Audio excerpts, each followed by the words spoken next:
¿Qué tal amigos? ¿Cómo están? Me da mucho gusto saludarlos el día de hoy. Yo soy Ernesto Zoido y soy un consultor migratorio regulado por el gobierno de Canadá. Mi licencia es la R709300 y estoy muy contento de estar aquí con ustedes. Miren, yo quiero abrir, de hecho, el artículo que publiqué hoy por la mañana tiene que ver con las 5 cosas que debes de saber antes de pedir refugio.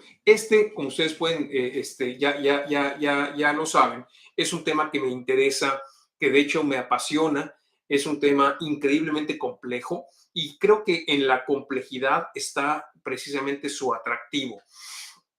Hay muchísimo que aprender sobre refugio.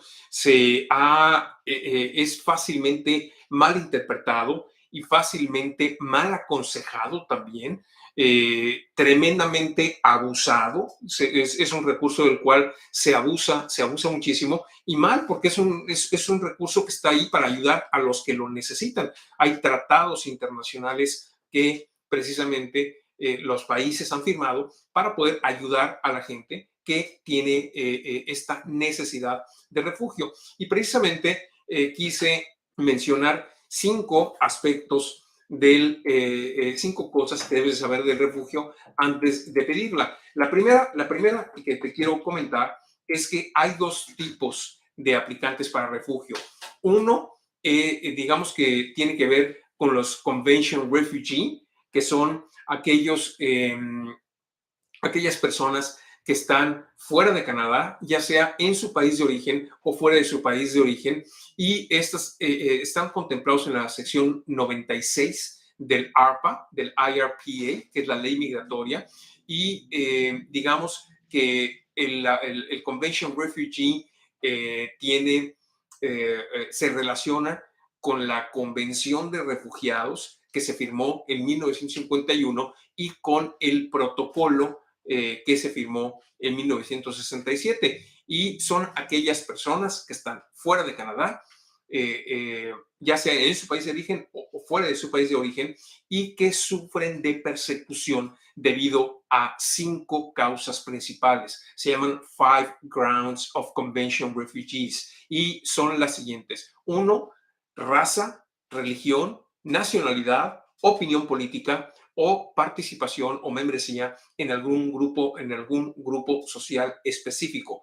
Nuevamente, raza, religión, nacionalidad, opinión política o que participen en algún grupo social determinado y que por razón de esas 5 causas sean perseguidos, que sufran de persecución en su país o que estén fuera de su país y que precisamente no puedan regresar a su país. Por eso, pero insisto, son aquellos que están fuera de Canadá.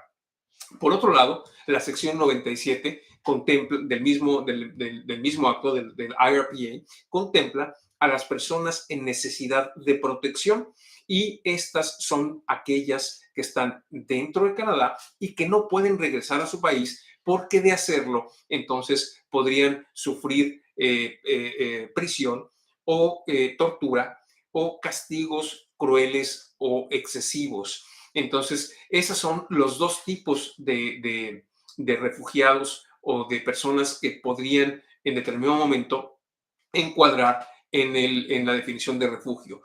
Y esa es la característica número 1, o el punto número 1 que quiero comentar contigo. El punto número 2 es el estatus de refugee claimant o de aplicante para refugio no se da porque tengas problemas económicos. Aquí no tiene nada que ver. Inclusive podría ser pobreza extrema. Podría ser que realmente tengas una situación económica difícil en tu país. No es para eso el refugio. No es causa. Y aquella persona que pide refugio o que encuadre su aplicación de refugio argumentando que no tiene medios para subsistir, será necesariamente negada porque no es para eso el refugio. El refugio es para los supuestos que precisamente mencionamos en el punto número 1. Como punto número 3, la decisión del IRB member o del que podría figurar como juez en la audiencia tiene que ver o va a estar basada en las evidencias presentadas, pero sobre todo, y esto es increíblemente importante, sobre todo en la credibilidad que el aplicante para refugio pueda transmitir en función de su testimonio. Va a haber una audiencia que típicamente se da 2 años después de que la persona llega a Canadá pidiendo refugio la credibilidad que pueda transmitirle al IRB member va a ser fundamental y la decisión del IRB member va a estar basada, fundamentada en esa credibilidad. Tomará otra información, información del país de origen, analizará la evidencia presentada, hay elementos que va a considerar, pero la credibilidad es fundamental, es el factor principal de decisión para otorgarle a una persona refugio o no. Punto número 4. Los aplicantes para refugio reciben típicamente dentro de las primeras 4 semanas un permiso de trabajo. Esto si son referidos a la IRB. El hecho de referirlos o no va a depender del oficial migratorio que los entrevista cuando apenas están llegando a Canadá.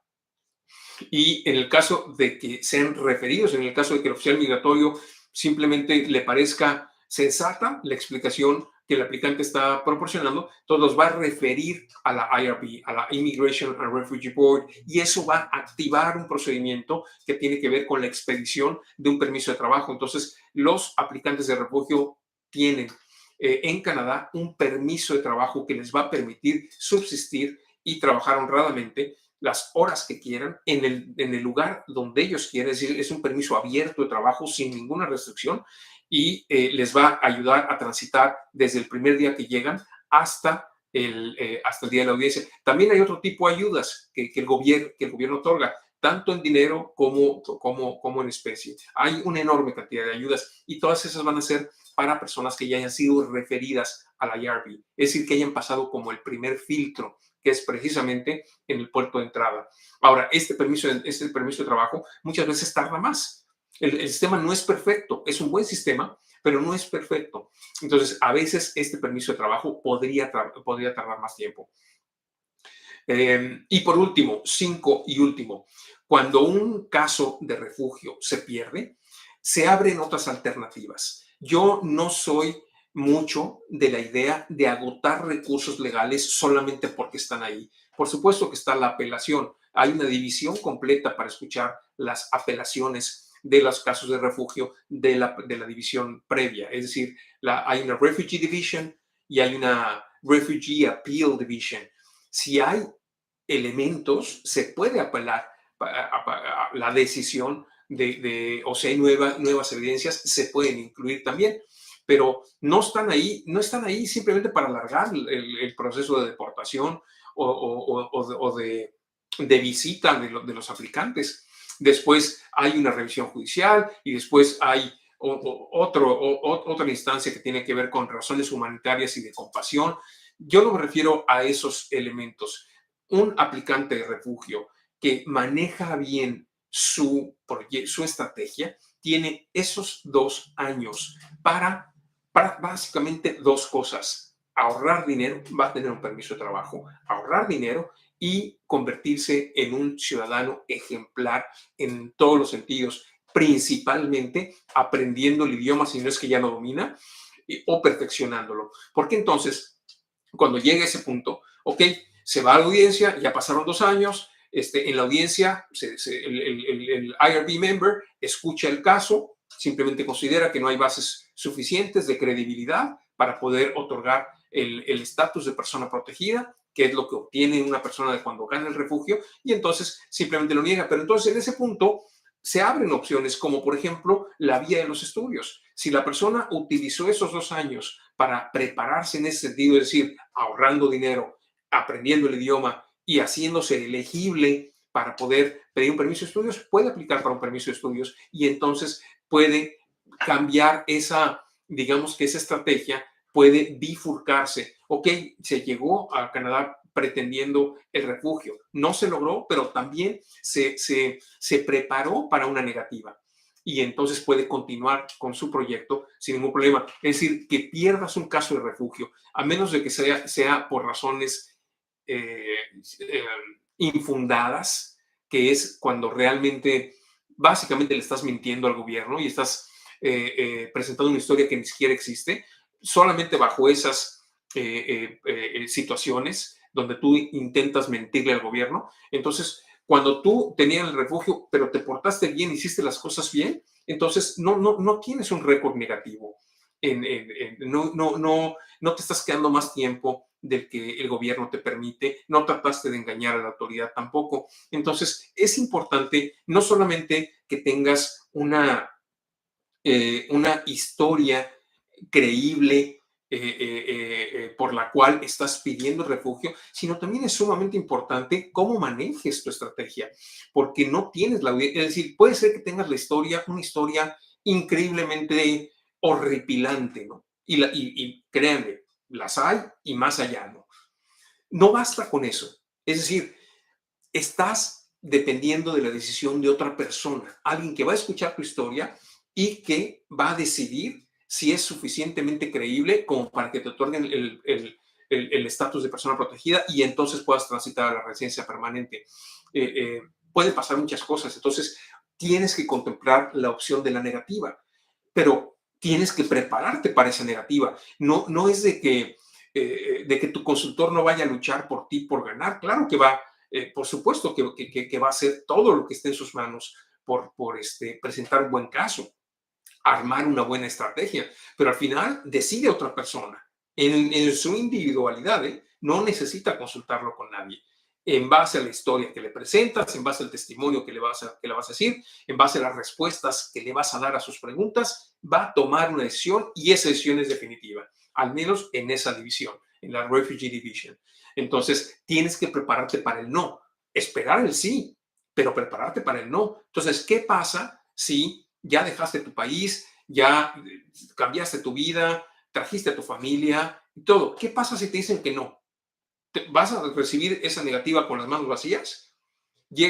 Muchas personas llegan pensando que la tienen ganada y llegan a la audiencia del refugio sin hablar el idioma, no se preocuparon en 2 años no se preocuparon por aprender el idioma, llegan sin dinero. ¿Qué pasó con ese permiso de trabajo? Es decir, ¿qué pasó con ese dinero, con todo el dinero que ganaste durante esos 2 años? Era lo único que tenías que hacer, trabajar, nada más, trabajar, trabajar y trabajar. Que no puedas ahorrar dinero en 2 años para empezar un proyecto escolar, lo dudo muchísimo. En este país, no. Entonces, es importante que tengas un buen caso, pero también es muy importante que manejes tu proyecto. Y para eso lo puedes hacer tú o puedes tomar la recomendación de alguien con experiencia que te puede ayudar en ese sentido. Les incluí secciones 96 y 97 de la IRPA, que es, insisto, la, eh, la ley migratoria, digamos que la Biblia de la migración, y es el ordenamiento legal al cual nos sujetamos, ¿no? Entonces, en resumen, ¿cuáles son las 5 cosas que debes de saber en relación al refugio antes de aplicar? Resumiendo, número 1,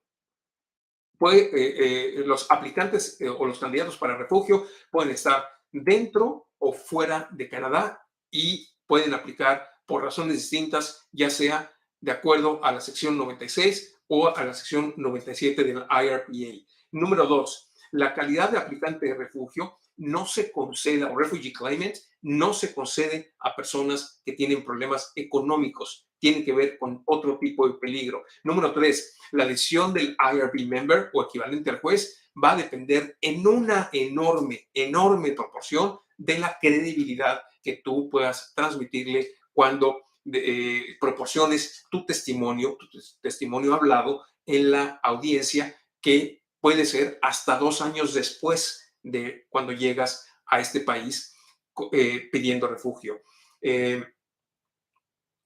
Número 4, los aplicantes de refugio reciben típicamente dentro de las primeras 4 semanas un permiso de trabajo que les permite trabajar y mantenerse durante esos 2 años hasta llegar a la audiencia en donde se va a decidir si se les otorga el estatus de persona protegida o no. Y 5 y último, cuando un caso de refugio se pierde, hay alternativas, pero te tienes que preparar para ellas. No puedes llegar, lo considero una aberración, simplemente desperdiciar 2 años.